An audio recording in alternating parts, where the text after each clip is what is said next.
학생 여러분 반갑습니다. 잘 지내셨나요? 오늘은 사무관리 시간에서 제2장 워드 프로세스에 대해서 한번 알아보도록 하겠습니다. 워드 프로세스를 하기 전에 기본적인 컴퓨터에 대해서 한번 알아보도록 하겠습니다. 그래서 컴퓨터의 오늘 학습 목표는 컴퓨터의 기본적인 기능들을 이해하고 사용할 수 있다. 그 다음에 워드 프로세스 기본 기능을 이용할 수 있는데 오늘 첫 시간에는 컴퓨터 기본 기능을 알아보고 다음 시간에 워드 프로세스의 기본 기능을 살펴보도록 하겠습니다.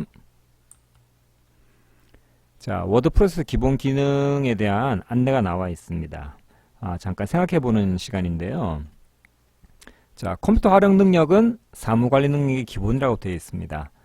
자, 문서 작성할 때 워드 프로세스를 활용하는 능력이 필수인데 그 전에 컴퓨터에 대해서 조금 더 자세히 알면 조금 더 워드 프로세스를 쉽게 사용할 수 있습니다.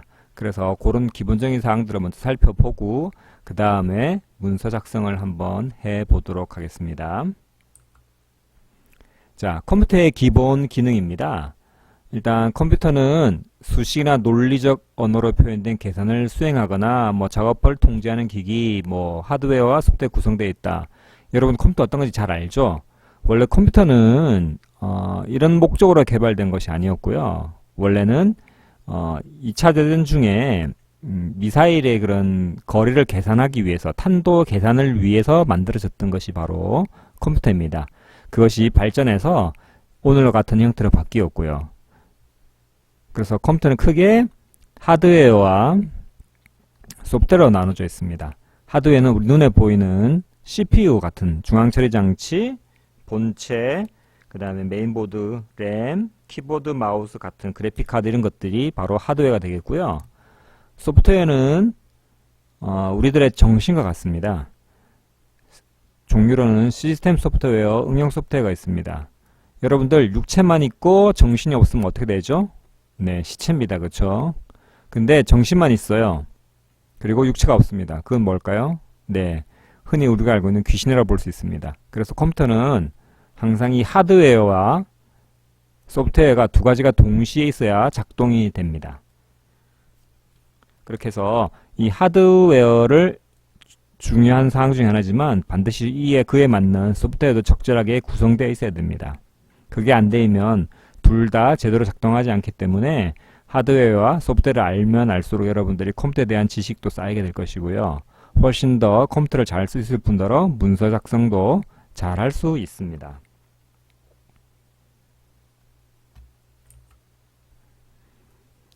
자, 하드웨어 환경에 대해서 한번 알아보도록 하겠습니다. 크게 하드웨어는 입력장치, 출력장치, 기억장치, 연산장치, 제어장치 등으로 구성되어 있습니다. 입력장치는 말 그대로 입력할 때 쓰이는 겁니다. 대표적인 게 어떤 게 있죠? 네, 바로 키보드, 마우스가 되겠습니다. 그래서 키보드와 마우스에서 입력된 데이터 값들을 중앙처리장치가 CPU가 제어와 연산을 통해서 출력하는 게 되는데 그 과정에서 사용되는 것들이 바로 주기억장치와 보조기억장치가 되겠습니다. 일단 CPU는 크게 제어와 연산을 담당하고 있습니다. 제어는 컨트롤, 연산은 말 그대로 계산을 합니다. 여러분들이 주어진 데이터를 잘 흐를 수 있도록 제어를 해주고요. 그것을 계산해서 적절한 값들을 출력장치에 내보내가 되겠습니다. 그때 사용되는 것들이 바로 주기억장치와 보조기억장치가 되겠습니다. 주기억장치는 여러분들이 알고 있는 대로 램 혹은 롬이 되겠습니다. 그리고 보조기억장치는 SSD, 하드디스크 아니면 혹은 DVD-롬 같은 것들이 바로 보조기억장치입니다. 그렇게 해서 주기억장치들은 주로 컴퓨터 켜지면 작동이 되고요. 그리고 컴퓨터 전원이 꺼지면 대부분이 소실됩니다. 그에 반해서 보조기억장치는 컴퓨터 전원과 관계없이 항상 데이터가 저장될 수 있는 공간이라 보시면 되겠습니다. 물론 주기억장치 중에서도 롬 같은 경우는 전원이 꺼져도 데이터를 기억하고 있습니다만 우리가 많이 쓰이는 램 같은 부품들은 전원이 꺼지면 그 안에 있던 데이터도 같이 날아갑니다. 그렇기 때문에 반드시 저장해야 되는 습관을 들였으면 좋겠습니다. 여기 보시다시피 입력장치를 통해서 컴퓨터가 연산과 제어를 이루어지고요.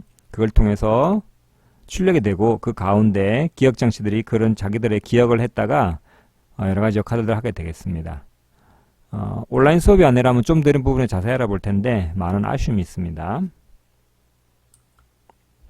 자, 소프트웨어 종류에 대해서 한번 알아보도록 하겠습니다. 자, 하드웨어가 아무리 좋아도 이런 소프트웨어가 없다면 여러분들의 컴퓨터는 그냥 깡통에 지나지 않을 겁니다. 특별히 중요한 것은 바로 시스템 소프트웨어가 되겠습니다. 시스템 소프트웨어. 자, 이것들이 뭐냐면 운영체제라고 볼 수 있습니다. 운영체제 혹은 프로그램 개발 시 상대는 일련의 소프트웨어들인데 이런 것들은 잘 쓰지 않으니까 그냥 넘어가도록 하겠습니다. 그렇게 해서 여기서 가장 중요한 소프트웨어는 바로 시스템 소프트웨어, 운영체제입니다. OS 줄여서 오퍼레이팅 시스템. 흔히 어떤 거 있죠? 네, 여러분들이 제일 많이 쓰이는 윈도우입니다. 윈도우, 마이크로소프트에서 만든 윈도우가 있겠고요. 그 외에도 리눅스라든지 유닉스 이런 것들도 있고요. 그 다음에 여러분들 맥킨토시 알죠? 맥 애플에서 만든 맥들이 있는데 그 컴퓨터들은 다른 맥 OS라고 다른 걸 쓰고 있습니다. 그렇게 해서 반드시 이런 것들이 있어야만 네, 작업을 할 수 있습니다. 그렇게 해서 일단은 아무리 좋은 소프트웨어, 운영 소프트웨어가 있어도 운영체제가 없으면 무용지물이 되겠죠. 그렇게 해서 반드시 컴퓨터에는 OS를 설치를 하고 그 다음에 응용 소프트웨어를 깔게 됩니다. 여러분들이 좋은 컴퓨터를 샀습니다. 게임용으로. 근데 바로 게임을 할 수 있나요? 아니죠. 예, 반드시 운영체제를 깔고 거기다가 맞춰서 응용 소프트웨어를 깔아야 됩니다. 그렇게 해야만 여러분들이 정상적인 컴퓨터 사용을 할 수 있습니다. 자, 그리고 응용 소프트웨어는 여러분들이 흔히 알고 있는 여러분들이 쓰는 프로그램이라고 보시면 되겠습니다. 자, 업무용, 교육용, 가사용, 오락용, 특수업무용 여러 가지가 있는데 한글이라든지 엑셀, 파워포인트 이런 것들은 바로 업무용이 되겠고요. 교육용이면 구글 클래스룸 같은 것들이 되겠습니다. 그리고 오락용은 뭐 스타크래프트라든지 배틀그라운드, 리그 오브 레전드 같은 그런 것들이 바로 오락용이 되겠습니다. 특수업무용도 많이 있습니다. 학교에서 쓰는 프로그램들 혹은 업무용으로만 특정 업무에만 쓰이는 그런 것들이 바로 있겠습니다.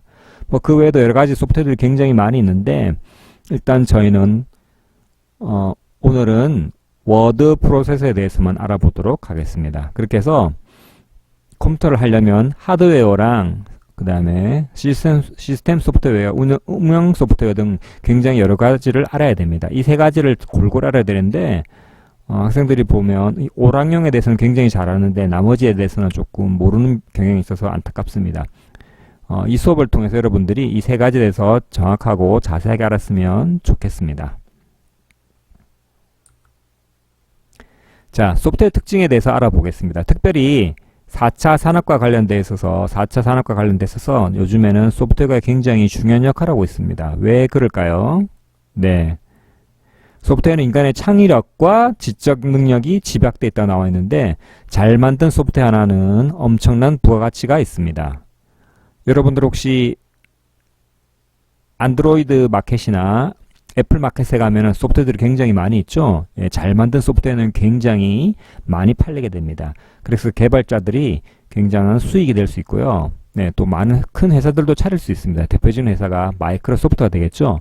그 회사는 오로지 소프트웨어만 만듭니다. 그럼에도 불구하고 전 세계에서 가장 큰 회사 중에 하나입니다. 그렇기 때문에 소프트웨어는 굉장히 부가가치가 크고 가능성이 많은 것이라 볼 수 있습니다. 특징으로는 무형자산이며 복제가 쉽습니다. 하드웨어와 달리 생산에 원자재가 소모되지 않습니다. 무한 재생이 가능합니다. 어쨌든 간에 소프트웨어를 잘 만드는 거, 특히 소프트웨어 관심이 많은 학생들이라면 소프트웨어에 대해서 알아보시고 특히 요즘에는 파이썬이라든지 인공지능과 관련된 파이썬, 뭐 C라든지 그런 것들이 굉장히 많이 쓰이고 있는데 그런 것들에 대해서 알아도 여러분들이 굉장히 좋을 것 같습니다. 혹은 스마트폰용 앱을 잘 개발할 수 있다면 그것 또한 굉장히 좋을 거라 생각되어집니다. 그렇게 해서 잘 개발된 소프트웨어는 컴퓨터 성능이 좀 떨어지더라도 충분히 잘 사용할 수 있기 때문에 개발을 잘하는 것이 굉장히 좋다고 봅니다. 개발이 제일 이렇게 안 된 소프트웨어가 하나 있긴 있는데 배틀그라운드죠. 덕분에 굉장히 좋은 성능으로 컴퓨터에만 작동이 되다 보니까 테스트할 때 많이 사용되기도 합니다. 이것으로 일단 1교시는 마치도록 하겠습니다. 감사합니다.